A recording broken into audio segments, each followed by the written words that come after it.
Salut, ça fait 5 mois que je n'ai pas fait de vidéo, pour plusieurs raisons, hein, et je sens qu'il y en a qui en ont absolument rien à branler. C'est ce que je me disais aussi.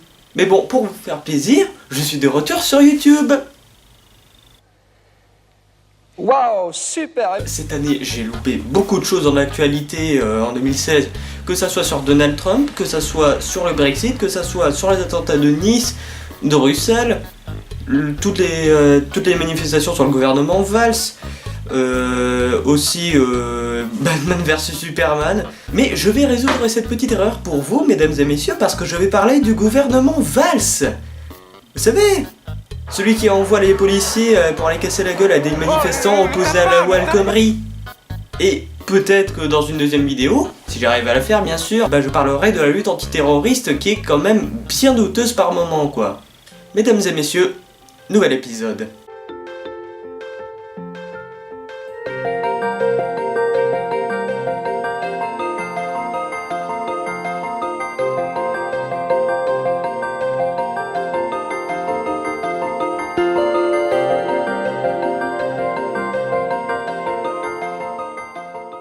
Bref, à moins d'avoir vécu toute l'année 2016 dans une grotte, vous savez que en février 2016 a été proposé un projet de loi sous le nom de la loi El Khomri, qui est une réforme du code du travail. Et ça n'a pas plu à beaucoup de monde, j'ai l'impression. Et pour sûr, étant donné que beaucoup de ces mesures sont absolument scandaleuses. J'ai pris des notes, mesdames et messieurs, sur mon portable.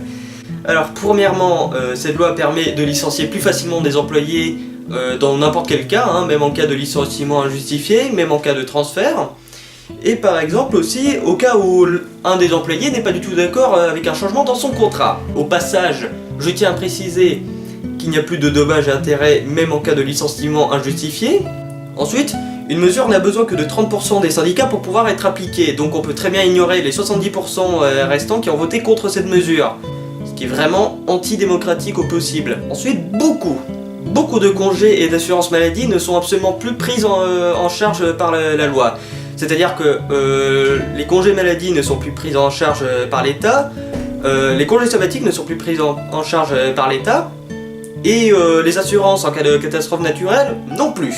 Et encore, dites-vous que dans la première version du projet de loi, le congé en cas de décès d'un proche, c'était même pas pris en charge. C'est-à-dire que même si vous aviez quelqu'un dans votre famille ou un ami qui mourait, et vous n'aviez même pas, vous pouviez même pas faire un jour ou deux, pour faire votre deuil quoi. Alors ça a été supprimé, hein, ça a été amendé pour le coup, mais bon, s'il y a que ça, voilà quoi. Ensuite, pour ce qui est de la durée de travail max aujourd'hui, on va dire qu'elle est de 35 heures, mais maintenant on peut l'augmenter jusqu'à 46 heures. Et pour ce qui est de la durée de travail journalière, qui normalement est à 10 heures à peu près aujourd'hui, maintenant on peut l'augmenter jusqu'à 12 heures. Et encore, ce que je vous dis, ça c'est déjà le cas dans certains métiers, mais des métiers très spécifiques. Maintenant, c'est plus large. Ensuite, il y a moins d'indemnités pour les gens atteints d'une maladie ou des victimes d'accidents. Et surtout, un accord peut changer le temps de travail et le salaire des employés. Bref, toutes ces conditions ont été écrites et approuvées par une ministre du Travail qui ne connaît même pas le b.a.-ba de son métier. Pour moi, il n'y a pas de baisse de CDI et c'est le contrat CDD, qui est utilisé. Le CDD d'ailleurs, ne change pas. Au niveau D'ailleurs, c'est européen, combien le CDD on peut le renouveler combien de fois le CDD? 3 fois. Combien? Jusqu'à 3 ans. Non mais combien? Madame El Khomri? Un CDD. 3 fois? Vous êtes certaine de ça? Un CDD, combien? Un CDI peut être requis. Les mecs, déjà que offrir 40 milliards d'euros à des grands patrons qui d'ailleurs n'embauchent personne, merci le pacte de responsabilité, monsieur Valls, c'est pas terrible. Mais alors en plus, quand vous défendez une loi aussi pourrie, aussi scandaleuse et aussi inefficace que celle-là, mais où il faut être vraiment pervers, où il faut être franchement aveugle. Bon, je vais pas redire tout ce qui a déjà été dit sur toutes les conséquences négatives que cette loi va apporter. Je vais plutôt vous rediriger vers des vidéastes qui en parlent bien mieux que moi, que ça soit Ozan Causé ou Danny Caligula. Et encore, il y en a plein d'autres. D'ailleurs, devinez quel est le mot préféré de Manuel Valls. Détermination, détermination, détermination, détermination, détermination, détermination, détermination.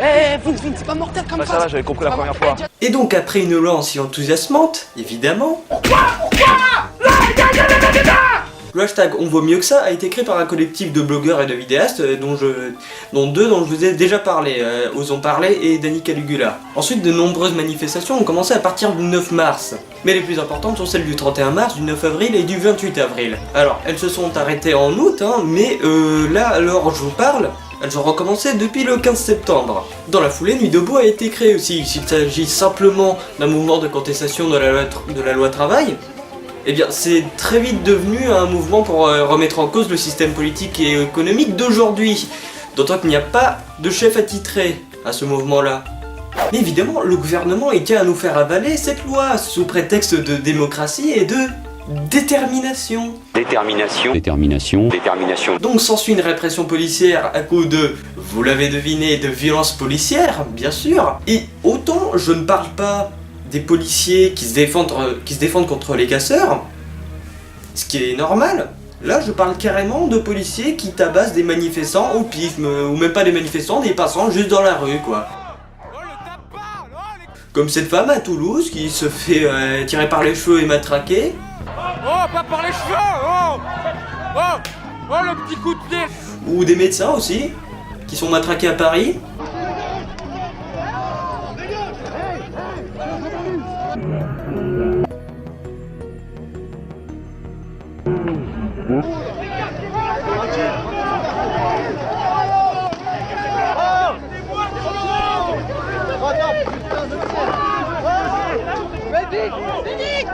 Le pire dans cette histoire, c'est qu'on parlera toujours plus des actions des casseurs, mais on défendra toujours les policiers à côté.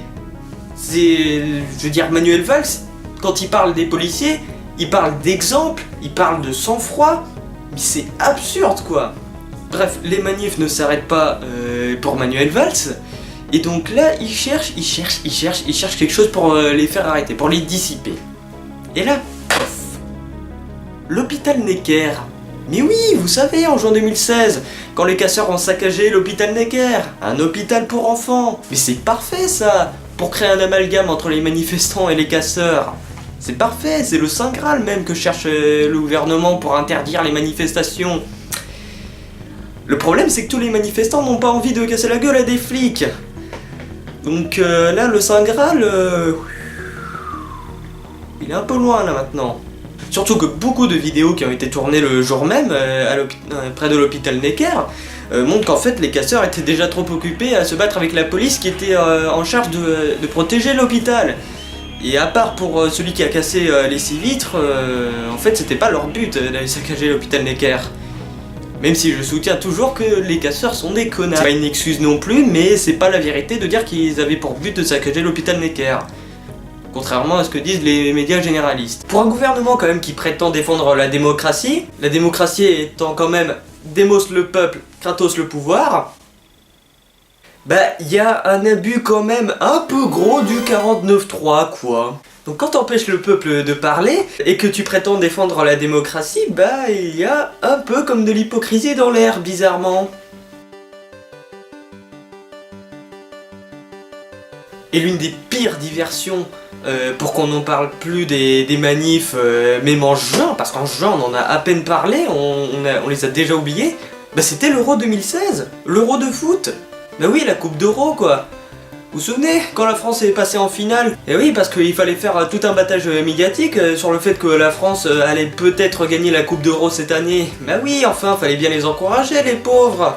Les pauvres qui sont payés à 50 000 € juste pour taper dans un ballon.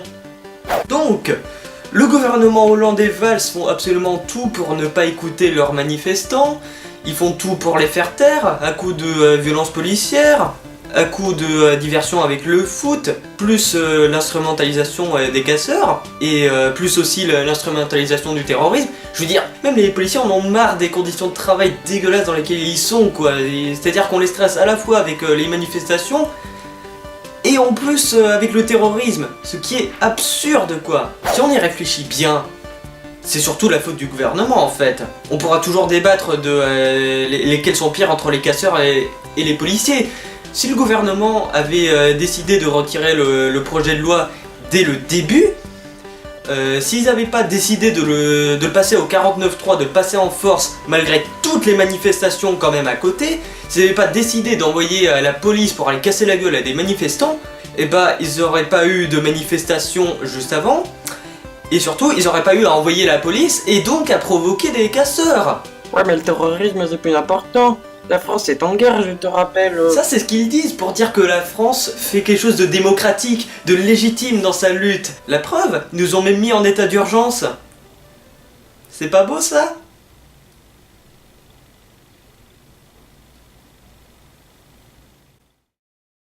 Bref, j'espère que cette première vidéo vous a plu, enfin cette première vidéo d'un format un peu nouveau, parce que là j'essaie d'apparaître à l'écran, j'essaie d'être un peu plus actif, même si bon ça fait un peu pépère là de ce que j'ai vu.